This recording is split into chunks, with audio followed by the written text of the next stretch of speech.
There was a programme we did about South Africa, and it was very, very anti-apartheid. And the BBC got twitchy about it and kept saying it's not funny. Well, we played it in front of the audience. In fact, the shows we did in front of an audience part of the filming, and they'd roar with laughter, so we weren't quite sure how they could say it wasn't funny. That was their way, because they, the reason they said it was because they wouldn't admit that they wanted to censor it. We were actually told we were being too hard on the South African police at the time in 1970 something, which is kind of it. And but they couldn't say we're going to censor this. They had to say it's not funny enough. And so our response to that was to put in more jokes, basically. So we made it more funny. Yes. And more anti-South African. And even more anti-South African. Yeah. And they did eventually put it out. And there was another one they actually never did put out as part of the series, which was the Top of the Pops one, where I was sort of androgynous, sort of glam rocky type person. And they actually never would put that out as part of the series. It went out as a late night special. Gosh, I forgot that. And this was, I think, because, we said, yeah, but these people like this are on, we were only talking David Bowie meets Alice Cooper or something. What a meeting that would have been. We said, well, there's people like that on Top of the Pops every week. And I think precisely the reason they were embarrassed about it, possibly, I don't know. One of their arguments about South African was, I was being beaten up by the South African police. And they said, oh, people wouldn't like to see you being beaten up.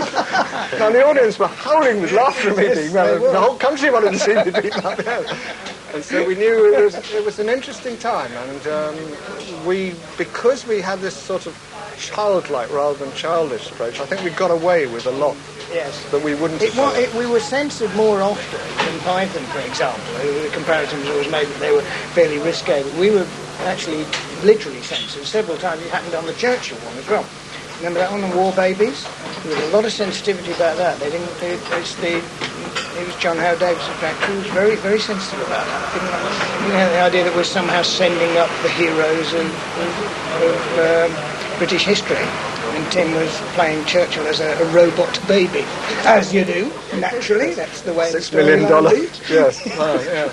And which kind of part of the establishment or institution did you kind of enjoy taking? Well, it's always pomposity. That's as a general statement. I think most sort of non-straight comedy, as it were, and Python would say the same thing. We'd be sending up pomposity. It's always that, really. So city gents and politicians and royalty and spokesmen and that sort of thing. It's always the same.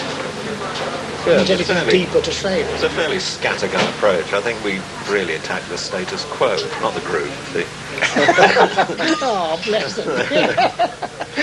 But just to say to people, don't take all this for granted. It doesn't actually have to be the way it is.